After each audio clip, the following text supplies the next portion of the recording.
Market related ആയിട്ടുള്ള ഏറ്റവും പുതിയ വീഡിയോയിലേക്ക് എല്ലാവർക്കും സ്വാഗതം. എല്ലാവർക്കും സുഖമെന്ന് കരുതുന്നു. ഇന്ന് നമ്മൾ സംസാരിക്കുന്ന 2025 മെയ് മാസം 28-ാം തീയതിയാണ്. നമ്മൾ സ്റ്റോക്ക് എടുത്തിരിക്കുന്നത് IDBI ബാങ്കിനെ കുറിച്ചാണ്. IDBI ബാങ്ക് അക്യുമുലേറ്റ് ചെയ്യണോ, പുതുതായിട്ട് വാങ്ങിക്കണോ, വാങ്ങിയത് വിൽക്കണോ, ഈ കാര്യങ്ങൾ വളരെ ഭംഗിയായിട്ട് നിങ്ങൾക്ക് തീരുമാനിക്കാവുന്നതാണ്. പക്ഷേ ഇതിൻ്റെ ഒരു അപ്ഡേറ്റ് എന്താണെന്നുള്ളത്, ഇപ്പോൾ കറൻറ്റ്ലി സ്റ്റാറ്റസ് എന്താണെന്നുള്ളത് നമുക്ക് നോക്കാം. എഡ്യൂക്കേഷൻ പർപ്പസ് വീഡിയോ ആണ്. എല്ലാവരും ആ ഒരു പരിഗണനയിലാണ് നമ്മുടെ ഈ കാര്യങ്ങളൊക്കെ എടുക്കേണ്ടത്. ഇന്നത്തെ ക്ലോസിംഗ് പ്രൈസ് വന്നിരിക്കുന്നത് പോസിറ്റീവായിട്ടാണ്. 93 രൂപ 37 പൈസ, അഥവാ 2 രൂപ 10 പൈസ പോസിറ്റീവ് സൈഡിലാണ് IDBI ബാങ്ക് ക്ലോസ് ചെയ്തിട്ടുള്ളത്. പെർസെൻറ്റേജ് അടിസ്ഥാനത്തിൽ പറയുകയാണെങ്കിൽ 2.30% വളരെ നല്ലതായിട്ട്, വളരെ പോസിറ്റീവ് സൈഡായിട്ട് പച്ച കത്തിയിട്ടാണ് ക്ലോസ് ചെയ്തിട്ടുള്ളത്. നെക്സ്റ്റ് ഒരു ദിവസത്തെ പെർഫോമൻസ് നോക്കുകയാണെങ്കിൽ ടുഡേ ലോ വന്നിട്ടുള്ളത് 91 രൂപ 32 പൈസയാണ്. അതേപോലെ തന്നെ ടുഡേ ഹൈ പോയിട്ടുള്ളത് 94 രൂപ വരെ. ഓൾമോസ്റ്റ് ആളുകൾക്കൊക്കെ 1 രൂപ പ്രോഫിറ്റ് എടുക്കാൻ പറ്റണം എന്ന് ആഗ്രഹിച്ച് വന്നവർക്കൊക്കെയും ഇന്ന് നല്ല പ്രോഫിറ്റ് ബുക്ക് ചെയ്യാൻ പറ്റിയിട്ടുണ്ട്. കാരണം താരതമ്യേന 100 രൂപയ്ക്ക് താഴെയുള്ള സ്റ്റോക്കുകളിൽ അത്യാവശ്യം ക്വാണ്ടിറ്റിയാണ് വാങ്ങിച്ചു വെക്കുക. ആ ക്വാണ്ടിറ്റി 1 രൂപയോ 80 പൈസയോ മാറുന്നതിനനുസരിച്ച് സെല്ല് ചെയ്ത് മാറുന്ന ഇൻട്രാഡേ ട്രേഡിംഗ് നടത്തുന്ന ആളുകൾക്ക് വളരെ നല്ലൊരു ഓപ്പർച്യൂണിറ്റി കമ്പനി കൊടുത്തിട്ടുണ്ടെന്ന് മനസ്സിലാക്കാൻ പറ്റും. അതുകൊണ്ട് തന്നെ നമുക്ക് ഈ ഒരു സ്കെയിൽ എടുത്തിട്ട് 2 രൂപ ഇല്ലെങ്കിൽ പോലും 1 രൂപ വളരെ ഭംഗിയായിട്ട് ബുക്ക് ചെയ്യാൻ സാധിച്ചിട്ടുണ്ടെന്നുള്ള മനസ്സിലാക്കാൻ കഴിയുന്നുണ്ട്. അതേപോലെ 52 വീക്കിൽ ലോ വന്നിട്ടുള്ളത് 65 രൂപ 89 പൈസയാണ്. 52 വീക്ക് ഹൈ പോയിട്ടുള്ളത് 107 രൂപ 90 പൈസയാണ്. ഇതും നല്ല ഒരു പോസിറ്റീവ് സൈഡ് തന്നെയാണ്. കാരണം ഒരു 60-നോ 70-നോ വാങ്ങിച്ച, അല്ലെങ്കിൽ 75-നോ വാങ്ങിച്ച ആളുകൾക്ക് 25 രൂപ സുന്ദരമായിട്ട് ഒരു കൊല്ലത്തെ ആ ഒരു കാലതാമസം കൊണ്ട്, അല്ലെങ്കിൽ 52 വീക്ക് സ്പെൻഡ് ചെയ്യുന്നത് കൊണ്ട് തന്നെ നല്ലൊരു പ്രോഫിറ്റ് കമ്പനിയുടെ ഭാഗത്തു നിന്ന് എടുക്കാൻ പറ്റിയിട്ടുണ്ടെന്നുള്ളത് നല്ലൊരു സന്തോഷകരമായിട്ടുള്ളൊരു കാര്യം തന്നെയാണ്.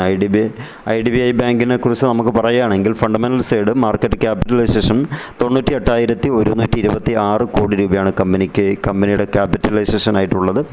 PE റേഷ്യോ TDM ബേസ് ചെയ്തിട്ട് പറയുകയാണെങ്കിൽ 12.85, PB റേഷ്യോ പറയുകയാണെങ്കിൽ 1.83, ഇൻഡസ്ട്രി PE റേഷ്യോ പറയുകയാണെങ്കിൽ 13.52, ഡെപ്റ്റ് ടു ഇക്വിറ്റി നോട്ട് അപ്ലിക്കബിൾ ആണ്, അഥവാ നോട്ട് അവൈലബിൾ ആണ്. ROE റിട്ടേൺ ഓൺ ഇക്വിറ്റി 14.21, അതുപോലെ 21%. അതുപോലെ തന്നെ EPS TTM ബേസ് ചെയ്തിട്ട് 7.10, dividend yield 2.30%, book value 49.93, face value 10 രൂപയുമാണ് കാണിക്കുന്നത്. ഇനി ഫിനാൻഷ്യൽ സൈഡ് നോക്കുകയാണെങ്കിൽ 2024 March quarter to 2025 March quarter വരെയുള്ള റവന്യൂയുടെ ഭാഗം എടുത്ത് നോക്കുകയാണെങ്കിൽ തിരക്കേടില്ലാത്ത ഒരു പെർഫോമൻസ് കമ്പനിയുടെ ഭാഗത്തു നിന്ന് ഉണ്ടായിട്ടുണ്ടെന്ന് മനസ്സിലാക്കാൻ പറ്റും. 2024 മാർച്ച് ക്വാർട്ടർ ക്ലോസ് ചെയ്യുമ്പം 7,956 കോടി രൂപയാണ് കമ്പനിയുടെ റവന്യൂ. 2024 ജൂൺ ക്വാർട്ടർ ക്ലോസ് ചെയ്യുമ്പം 7,520 ഏതാനും കോടികൾ താഴോട്ട് പോയിട്ടുണ്ട്.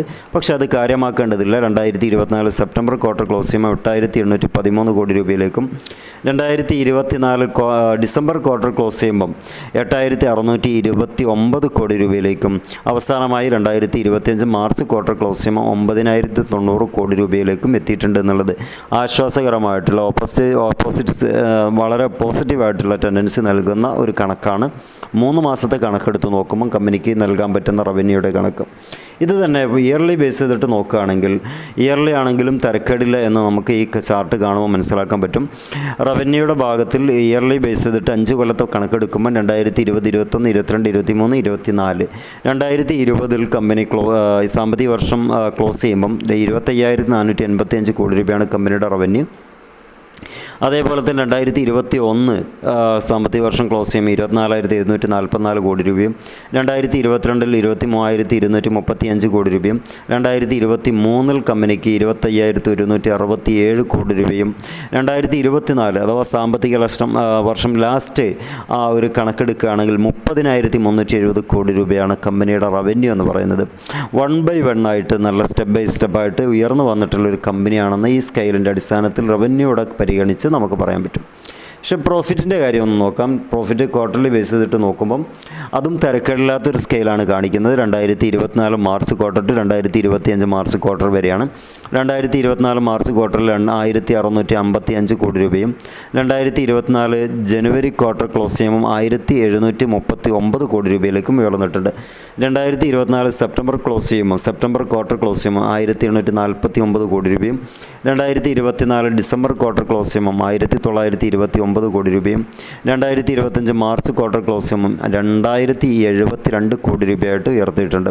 അഥവാ 2024 മാർച്ച് ക്വാർട്ടർ ടു 2025 മാർച്ച് ക്വാർട്ടറിലേക്ക് എത്തുമ്പം നല്ലൊരു ശതമാനം പ്രോഫിറ്റ് കമ്പനിയുടെ ഇൻക്രിമെൻറ്റ് നടത്താൻ ഇൻക്രീസ് ചെയ്യാൻ സാധിച്ചിട്ടുണ്ട് എന്നുള്ളത് നല്ലൊരു കാര്യം തന്നെയാണ്. നെറ്റ് വർത്തിൻ്റെ കാര്യം നോക്കുമ്പം എന്താണുള്ളത് നോക്കാം. 2020 മുതൽ 24 വരെയുള്ള 5 വർഷത്തെ കണക്കുകളാണ് നമ്മൾ നെറ്റ് വർത്തിൻ്റെ കാര്യത്തിൽ പരിഗണിച്ചിട്ടുള്ളത്. 2020 കമ്പനിക്ക് 34,939 കോടി രൂപയാണ് കമ്പനിയുടെ നെറ്റ് വർത്ത്. 2021 സാമ്പത്തിക വർഷം ക്ലോസ് ചെയ്യുമ്പം 37,741 കോടി രൂപയിലേക്ക് എത്തിയിട്ടുണ്ട്. അതും നല്ലൊരു ശതമാനം വർധന തന്നെയാണ്. പക്ഷെ അവിടെയും നിൽക്കാതെ നന്നായിട്ടുള്ളൊരു നല്ലൊരു മുന്നോട്ട് പോക്ക് കാണിക്കുന്നുണ്ട്. 2022 കമ്പനിക്ക് 42,700 കോടി രൂപയിലേക്ക് ആ ഒരു നെറ്റ് വർത്ത് വന്നിട്ടുണ്ട് എന്നുള്ളതാണ്. നന്നായിട്ടുള്ള ഒരു റിസൾട്ടാണ് ബാക്കിയുള്ള 2 വർഷങ്ങളിലും സംഭവിച്ചിട്ടുള്ളത്. 2023 46,458 കോടി രൂപയും 2024 51,526 കോടി രൂപയും. ഇത് 34,939 തുടങ്ങി 51,226 അവസാനിക്കുന്ന 5 കൊല്ലത്തെ കണക്കാണ്. വളരെ പോസിറ്റീവ് സൈഡാണ് ഈ 3 കാര്യം. റവന്യൂ, പ്രോഫിറ്റ്, നെറ്റ് വർത്ത് നല്ല ഒരു പ്രതീക്ഷ തരുന്നുണ്ട് എന്നുള്ളത് മനസ്സിലാക്കാൻ പറ്റുന്നുണ്ട്. ഇനി കമ്പനിയുടെ ആ ഒരു ഷെയർ ആരൊക്കെയാണ് സൂക്ഷിക്കുന്നത് എന്ന് നോക്കാം. ഇതിൽ വളരെ ഒരു വ്യത്യസ്തമായിട്ട് കാണുന്നൊരു കാര്യം പ്രൊമോട്ടേഴ്സാണ്. 94.71% സൂക്ഷിക്കുന്നത്. പ്രൊമോട്ടേഴ്സ് കൂടുതൽ സൂക്ഷിക്കുമ്പം അതിൽ ലിക്വിഡിറ്റി ഉണ്ടാവില്ല എന്നുള്ളതാണ് പ്രത്യേകമായിട്ട് നമ്മൾ മനസ്സിലാക്കേണ്ടത്. അല്ലെങ്കിൽ അങ്ങനെയാണ് മനസ്സിലാക്കി പോരുന്നത്. ഇതിലെന്തെങ്കിലും വ്യത്യാസം ഉണ്ടെന്ന് നിങ്ങൾക്ക് പറയാവുന്നതാണ്. 94.71% കമ്പനിയുടേതാണ്. അതുകൊണ്ട് തന്നെ ആ വിൽക്കൽ വാങ്ങൽ എന്ന് പറയുന്ന കാര്യം മറ്റ് കമ്പനികളെ അപേക്ഷിച്ച് തുലോം കുറവായിരിക്കും, ലിക്വിഡിറ്റി കുറവായിരിക്കും എന്ന് കേൾക്കുന്നുണ്ട്. അതിനെക്കുറിച്ച് കൂടുതൽ അറിയുന്ന ആളുകളുണ്ടെങ്കിൽ അത് കൃത്യമായിട്ട് കമൻറ്റ് ചെയ്യാം. റീറ്റെയിൽ ആൻഡ് അതേഴ്സിൻ്റെ കയ്യിൽ 4.65%, അതേപോലെ തന്നെ ഫോറിൻ ഇൻസ്റ്റിറ്റ്യൂഷൻ്റെ കയ്യിൽ നാമമാത്രമായിട്ട് 0.46%. അതേപോലെ മ്യൂച്വൽ ഫണ്ടുകാരെ കയ്യിൽ വല്ലതും ഉണ്ടോയെന്ന് വെച്ചാൽ ഉണ്ട് എന്ന് പറയാൻ മാത്രമല്ല ആ ഒരു ശതമാനം അഥവാ 0.04%. അതർ ഡൊമസ്റ്റിക് ഇൻസ്റ്റിറ്റ്യൂഷൻ്റെ കയ്യിൽ 0.14%. ഇതാണ് ഈ ഒരു കമ്പനിയുടെ ഷെയർ ഹോൾഡിംഗ് നടത്തിക്കൊണ്ടിരിക്കുന്ന ഒരു ശൈലിയും അതിൻ്റെ ഒരു പാറ്റേണും. ഇതിൽ നിന്ന് നമ്മൾ മനസ്സിലാക്കേണ്ടത് സ്വന്തമായി ഇൻവെസ്റ്റ് ചെയ്യുന്നതിന് മുമ്പായിട്ട് ഈ കമ്പനി ഇപ്പോൾ ഇങ്ങനെയാണുള്ളത് മനസ്സിലാക്കുക. ശേഷം ഇതിനെന്താ വേണ്ടത്, ഇങ്ങനെയുള്ള കാര്യങ്ങൾ സ്വന്തമായി മനസ്സിലാക്കി ഇനി സ്വന്തം മനസ്സിലാക്കാൻ പറ്റുന്നില്ലെങ്കിൽ അതിൻ്റെ വഴികൾ തേടി പിടിച്ചതിന് ശേഷം മാത്രം നമ്മളുടെ ഹാർഡ് ആൻഡ് മണി ഇൻവെസ്റ്റ് ചെയ്യുക. മാർക്കറ്റ് അനന്തമായിട്ടുള്ള സാധ്യത തുറന്നിട്ട് നൽകുന്ന ഒരു പ്രതിഭാസമാണെന്ന് വേണമെങ്കിൽ പറയാൻ പറ്റും.